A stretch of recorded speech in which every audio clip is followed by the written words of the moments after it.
प्यारे बच्चों, नमस्कार। आप सभी का हमारे YouTube चैनल में बहुत बहुत स्वागत है। आज हम सभी चर्चा करेंगे किस पर? न्यूमेरिकल्स पर, जिसको देखकर बच्चे डर जाते हैं। फिजिक्स में सबसे बड़ी प्रॉब्लम क्या आती है? न्यूमेरिकल।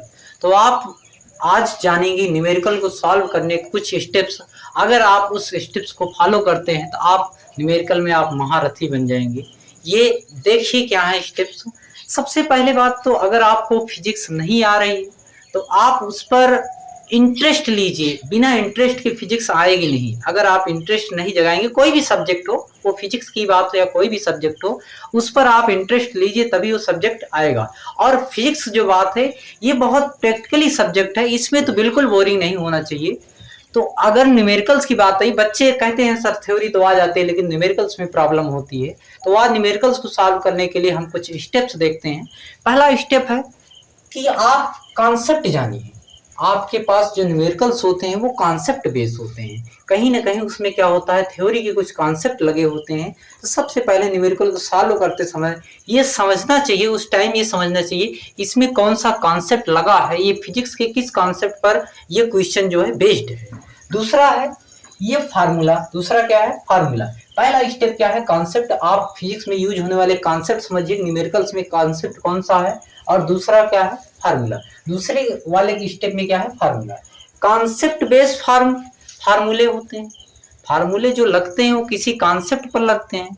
तो न्यूमेरिकल सॉल्व करने के लिए पहली चीज हमें कॉन्सेप्ट आना चाहिए, तब जाके फार्मूले आने चाहिए। क्योंकि फार्मूला तो लग जाएगा लेकिन कहाँ लगाना है ये कौन डिसाइड करता है? कॉन्सेप्ट। जैसे आप मैथ सॉल्व करते हैं, मैथ में ज्यादातर क्वेश्चन कॉन्सेप्ट बेस्ड नहीं होते, फार्मूला बेस्ड होते हैं। लेकिन फिजिक्स एक ऐसा सब्जेक्ट है जिसमें न्यूमेरिकल्स जो होते हैं, ज्यादातर न्यूमेरिकल्स जो होते हैं वो कॉन्सेप्ट बेस्ड होते हैं। अगर आप केवल फार्मूले का सहारा लेंगे तो क्या होगा? केवल फार्मूले से कुछ न्यूमेरिकल सॉल्व नहीं होगा। न्यूमेरिकल सॉल्व करने के लिए फार्मूले के साथ साथ सबसे इंपॉर्टेंट क्या है? कॉन्सेप्ट आना चाहिए। कॉन्सेप्ट आपका तैयार होना चाहिए। सबसे पहले कॉन्सेप्ट रेडी रखिए, फिर उसके बाद फार्मूला रेडी रखिए। अगर आपको ये दोनों चीजें रेडी है तो आप न्यूमेरिकल लगाने के लिए तैयार हैं। आप न्यूमेरिकल लगाने के लिए तैयार हैं। आप थर्ड स्टेप पर पहुंचिए। थर्ड स्टेप पर प्रैक्टिस इजी एग्जाम्स।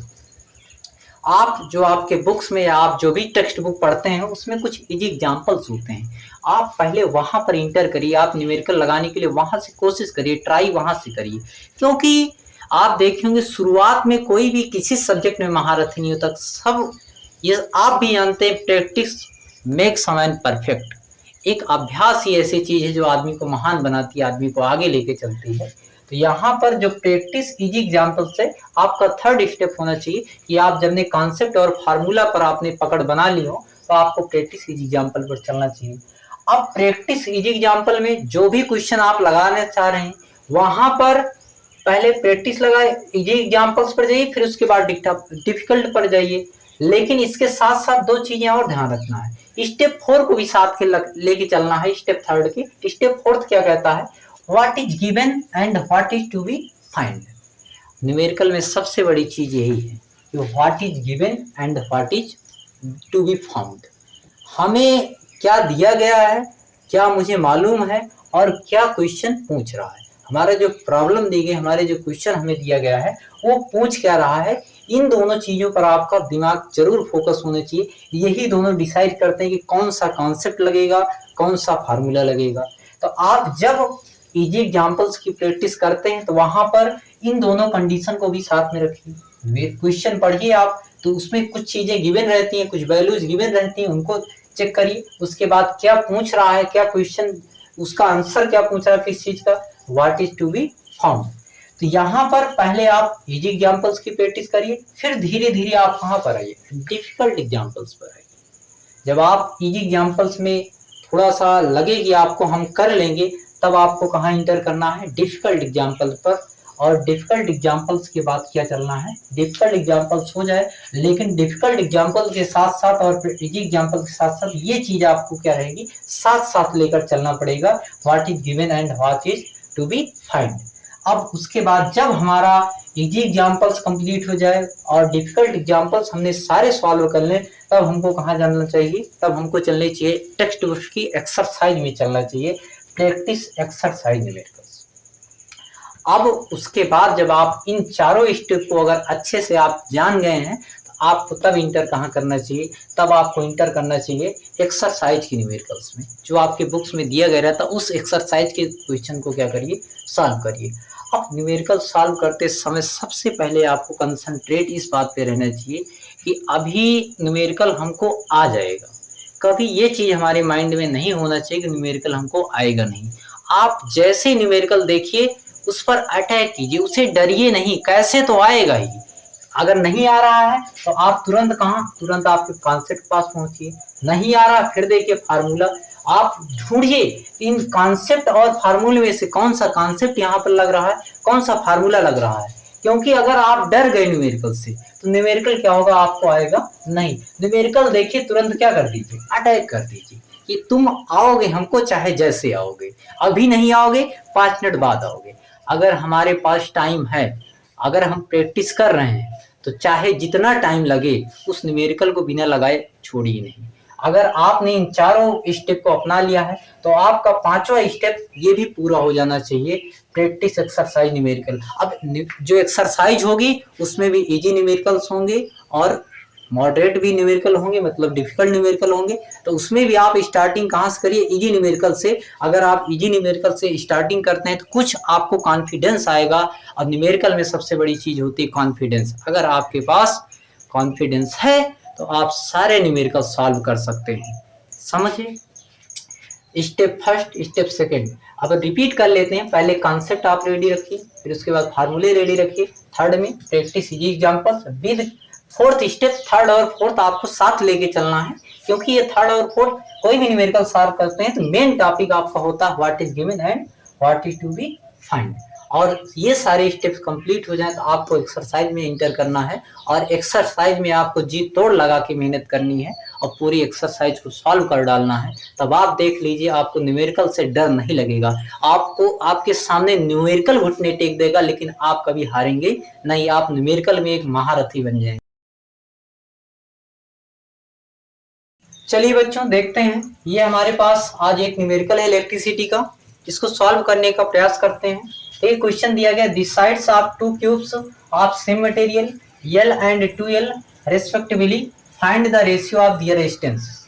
क्वेश्चन कह रहा है कि दो क्यूब हैं, दोनों की साइड्स क्या है, L है एक की, दूसरे सेकंड वाले की 2L है। आप उन दोनों के रेजिस्टेंस का रेशियो फाइंड करिए। देखिए रेशियो फाइंड करना है किसका, रेजिस्टेंस का। इसका मतलब कॉन्सेप्ट आया है रेजिस्टेंस का, और सेम मटेरियल दिया है यहाँ पर, और सेम मटेरियल अगर दिया है तो आपके दिमाग में रेजिस्टेंस के साथ साथ आ जाना चाहिए रेजिस्टिविटी। क्या आ जानी चाहिए, रेजिस्टिविटी। इसका मतलब यहाँ पर जो कॉन्सेप्ट लगना है और रेजिस्टेंस का लगेगा और किसका, रेजिस्टिविटी का लगेगा। तो अब हम मान लेते हैं ये जो पहला क्यूब है उसका रेजिस्टेंस मान लेते हैं R1, और सेकंड वाला जो रेजिस्टेंस है उसका मान लेते हैं R2। हमको रेशियो निकालना है R1 एंड R2 में, मतलब R1 और R2 की वैल्यू निकालनी है। अब यहाँ पर ध्यान दीजिए, दो क्यूब्स हैं, एक छोटा क्यूब होगा क्योंकि इसकी साइड क्या होगी, इसकी साइड L होगी। दूसरा क्यूब बड़ा क्यूब होगा क्योंकि उसकी साइड क्या है, उसकी साइड 2L है। अब यहाँ पर इसकी साइड 2L है और इस वाले की क्या है। अब R1 और R2 में रेशियो निकालना है। सबसे पहले हमारे दिमाग में आना चाहिए R को किसके फॉर्म में रिप्रेजेंट कर सकते हैं। हमने फार्मूला पढ़ा है R equal to rho L upon में A, या आपने ये जरूर पढ़ा होगा कि rho equal to RA upon L। ये वाला फार्मूला यही से है, R equal to rho L upon A। L का मतलब है लेंथ ऑफ कंडक्टर और A का मतलब है एरिया ऑफ कंडक्टर। एरिया का मतलब होता है क्रॉस सेक्शन एरिया। जैसे क्यूब का क्रॉस सेक्शन एरिया ये वाला होगा, क्यूब का क्रॉस सेक्शन एरिया कौन सा होगा, ये वाला होगा, और लेंथ क्या हो जाएगी, L हो जाएगी। तो इसमें अगर इसका एरिया की बात करेंगे तो क्या हो जाएगा, 2L का होल स्क्वायर हो जाएगा इसके लिए एरिया, और इसके लिए क्या हो जाएगा, एरिया L स्क्वायर हो जाएगा। तो यहाँ पर 2L स्क्वायर हो जाएगा, यहाँ पर क्या हो जाएगा, L स्क्वायर। तो यही कॉन्सेप्ट हमारे पास लगना है, R equal to rho L upon A। यहाँ पर R1 के लिए क्या होगा, R1 के लिए लिखेंगे रो L1 अपान में A1। अब इसके लिए R2 के लिए क्या लिखेंगे, रो L2 अपान E2। अब आपके मन में दिमाग आ रहा होगा कि आपने रो यहाँ लिखा है, रो यहाँ लिखा है, यहाँ पर रो 1 और रो 2 नहीं लिखा है। देखिए सेम मटेरियल, इसीलिए कॉन्सेप्ट अगर क्लियर है तो आपको न्यूमेरिकल में कोई नहीं हरा सकता। यहाँ पर लिखा है सेम मटेरियल, सेम मटेरियल की रेजिस्टिविटी क्या होती है, सेम होती है। यहाँ पर इसीलिए हमने रो 1 और रो 2 को अलग अलग नहीं लिखा, क्योंकि दोनों के लिए क्या होगा, रो की वैल्यू सेम होगी, रेजिस्टिविटी क्या होगी, सेम होगी। यहाँ पर रो और रो क्या होंगे, सेम होंगे, ये दोनों क्या होंगे, कैंसिल हो जाएंगे। क्यों सेम हो रहे हैं, क्योंकि सेम मटेरियल है दोनों, सेम मटेरियल की रेजिस्टिविटी क्या होती है, सेम होती है। और डेंसिटी भी क्या होती है, अगर सेम मटेरियल है तब भी सेम होती है, लेकिन यहाँ डेंसिटी का कोई यूज नहीं है। हम ज्यादा आगे न बढ़कर केवल जितना कॉन्सेप्ट आपको दिया उसमें लगाते हैं।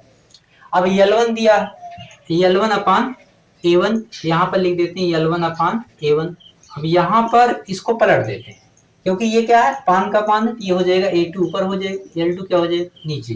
L1 इक्वल टू क्या है, L1 को L1 रहने देते हैं, लेकिन A2 क्या करना पड़ेगा, चेंज करना पड़ेगा, और A1 को भी क्या करना पड़ेगा, चेंज करना पड़ेगा। A2 का मतलब है बड़े वाले क्यूब का एरिया, और A1 का मतलब क्या है, छोटे वाले क्यूब का एरिया। अब चलते हैं, A2 की वैल्यू है, ये A2 है, ये जो वैल्यू दी गई है 2L स्क्वायर, ये क्या है, ये है बड़े वाले के एरिया, तो हो जाएगा क्या, 2L का होल स्क्वायर। और L1 की वैल्यू क्या है, L1 का मतलब लेंथ ऑफ, जो ये लेंथ हो जाएगी, ये वाली ये लेंथ हो जाएगी, ये पहले वाले क्यूब का लेंथ, यहाँ पर L1 की जगह L कर देता हूँ। और उसके बाद A1 का मतलब पहले का एरिया, ये क्रॉस सेक्शन एरिया, सामने वाला जो एरिया दिख रहा है ये क्या होगा, क्रॉस सेक्शन एरिया, यहाँ पर हो जाएगा क्या, L स्क्वायर हो जाएगा। और उसके बाद इनटू में L2 की वैल्यू क्या है, 2L है, यहाँ पर 2L लिख देते हैं। अब यही पूरा क्या करना है, हमको सॉल्व करते चले जाना है। अगर आगे चल के हम सॉल्व करेंगे तो यहाँ पर R1 अपान में R2 इक्वल टू, यहाँ पर L हो जाएगा, और इनटू में 2L का स्क्वायर करेंगे 4L स्क्वायर हो जाएगा, अपान में यहाँ हो जाएगा, L से L कैंसिल भी कर सकते हैं, चलिए बाद में कर देता हूँ, L स्क्वायर, और यहाँ पर क्या हो जाएगा, 2L हो जाएगा। L स्क्वायर से L स्क्वायर कैंसिल हो जाएगा, और यहाँ L से L क्या होगा, कैंसिल हो जाएगा, और बचा क्या है, बचा है 4 अपान 2, मतलब 2 2 जा 4 अपान में 2 1 जा 1। ये हो जाएगा कितना, R1 ratio R2 equal to क्या आ गया, 2 रेशियो 1। ये रहा हमारा आंसर। देखिए न्यूमेरिकल में दिया क्या था, हमें दिया था क्या, सेम मटेरियल, ये ध्यान रखना है। दूसरा दिया है दोनों का लेंथ दिया, एक का L दिया, दूसरे का 2L दिया है। यहाँ से अगर सेम मटेरियल है तो हमारे दिमाग में रेजिस्टिविटी का कॉन्सेप्ट आ जाना चाहिए कि अगर रेजिस्टेंस है तो रेजिस्टेंस से क्या आएगा, रेजिस्टिविटी, और सेम मटेरियल मतलब रो और ये वाला रो दोनों क्या होगा, सेम होगा, क्योंकि मटेरियल क्या है दोनों का सेम। और रेजिस्टेंस की बात पूछा तो रेजिस्टेंस के लिए हमारे पास फार्मूला क्या है, अगर लेंथ के फॉर्म में, एरिया के फॉर्म में और रेजिस्टिविटी के फॉर्म में, तो R equal to rho L upon A, ये वाला फार्मूला होता है, rho equal to R A upon में, वहां से R की वैल्यू क्या है, रो एल अपान में ए। तो ये रहा आपका आंसर। देखिए बच्चों, ये हमारा दूसरा न्यूमेरिकल है, ये भी इलेक्ट्रिसिटी से रिलेटेड है। यहाँ पर देखते हैं क्वेश्चन क्या कह रहा है, A 24 volt battery of internal resistance 4 ohm is supplying current to a variable resistance. At what value of the current will the heat production is the resistor be maximum? कह रहा है कि एक बैटरी कितने वोल्ट की, 24 volt की, internal resistance कितना है, 4 ओम है, और जो एक्सटर्नल रेजिस्टेंस लगाया गया है वो कैसा है, वेरिएबल है, कैसा है, वेरिएबल है। और पूछ रहा है at what value of the current will the heat production in the resistance be maximum, मतलब पूछ रहा है करंट की किस वैल्यू पर हीट प्रोडक्शन सबसे ज्यादा होगा। अगर इसका सर्किट बनाए तो हम सर्किट बना के देख सकते हैं, ये बैटरी हो गई, ये इंटरनल रेजिस्टेंस हो गया, और यहाँ पर ये दिखा देते हैं कि बैटरी है, E इक्वल टू दिया गया है 24 वोल्ट, और स्मॉल r इक्वल टू 4 ओम। यहाँ बाहर एक्सटर्नल रेजिस्टेंस जोड़ देते हैं। एक्सटर्नल रेजिस्टेंस जो है वो कैसा है, वेरिएबल है, तो वेरिएबल एक्सटर्नल रेजिस्टेंस को कैसे दिखाते हैं, रेजिस्टेंस बना के उस पे एरो बना देते हैं, इसका मतलब ये वेरिएबल है, चेंज हो सकता है। यहाँ से करंट फ्लो होगी, और ये पूछ रहा किस करंट पर हीट प्रोडक्शन क्या होगी सबसे ज्यादा। तो हमारे पास एक कॉन्सेप्ट है, अगर हीट प्रोडक्शन सबसे ज्यादा हो रहा है तो यहाँ पर जो इंटरनल रेजिस्टेंस है और यहाँ पर जो एक्सटर्नल रेजिस्टेंस है, ये दोनों क्या होंगे, सेम होंगे। कहने का मतलब है कि for maximum heat production,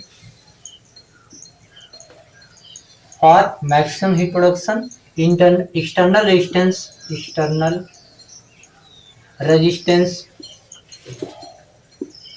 resistance is equal to the internal resistance. यहाँ पर हो जाएगा एक्सटर्नल रेजिस्टेंस को मान लीजिए हम कैपिटल आर मान के चलते हैं, तो आर इक्वल टू क्या होगा, स्मॉल आर इक्वल टू क्या हो जाएगा, इक्वल टू हो जाएगा 4 ओम। स्मॉल आर की वैल्यू कितनी देगी, स्मॉल आर इक्वल टू दिया गया 4 ओम। यहाँ पर पूछ रहा करंट, अब हमको एक्सटर्नल रेजिस्टेंस की वैल्यू मालूम हो गई, कितनी हो गई, 4 ओम।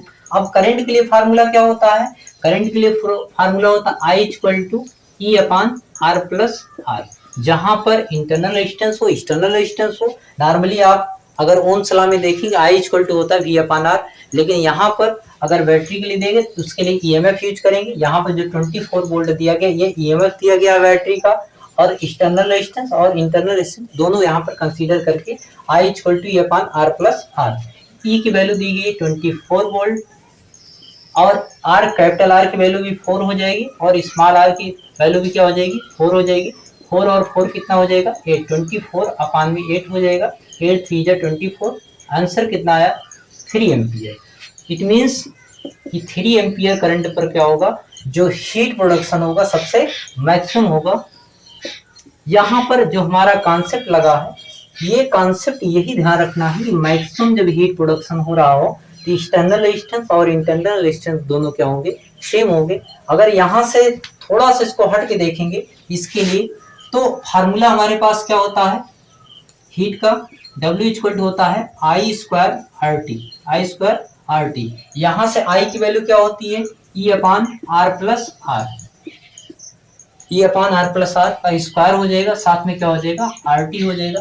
इसको जब सॉल्व करेंगे तो हम देखेंगे कि W की मैक्सिमम वैल्यू लेने के लिए R की जो वैल्यू है यहाँ पर वो भी 4 रखना पड़ेगा, क्योंकि स्मॉल r दिया गया कितना, 4 ओम दिया गया है। इसको थोड़ा सा और सॉल्व करते हैं, यहाँ पर हो जाएगा ई स्क्वायर अपान में हो जाएगा आर टी, और ये बचेगा क्या, आर स्क्वायर प्लस में स्मॉल आर स्क्वायर प्लस में 2 कैपिटल आर स्मॉल आर। अगर यहाँ पर W की मैक्सिमम वैल्यू के लिए ये वैल्यू क्या होनी चाहिए, मिनिमम, और इस वैल्यू की मिनिमम होने में अगर स्मॉल r की वैल्यू 4 रखेंगे, स्मॉल r की वैल्यू यहाँ भी 4 रख देंगे, तो कैपिटल R की वैल्यू जो 4 रखेंगे तब ये वैल्यू क्या होगी, मिनिमम होगी। तो इसीलिए कॉन्सेप्ट निकल के आया था कि एक्सटर्नल रेजिस्टेंस और इंटरनल रेजिस्टेंस क्या होंगे, सेम होंगे। कब के लिए सेम होंगे, जब हीट प्रोडक्शन क्या चाहिए, मैक्सिमम चाहिए। तो ये आपका आंसर रहा कि कितना करंट फ्लो होगा, 3 एम्पियर होगा जब मैक्सिमम हीट चाहिए होगा।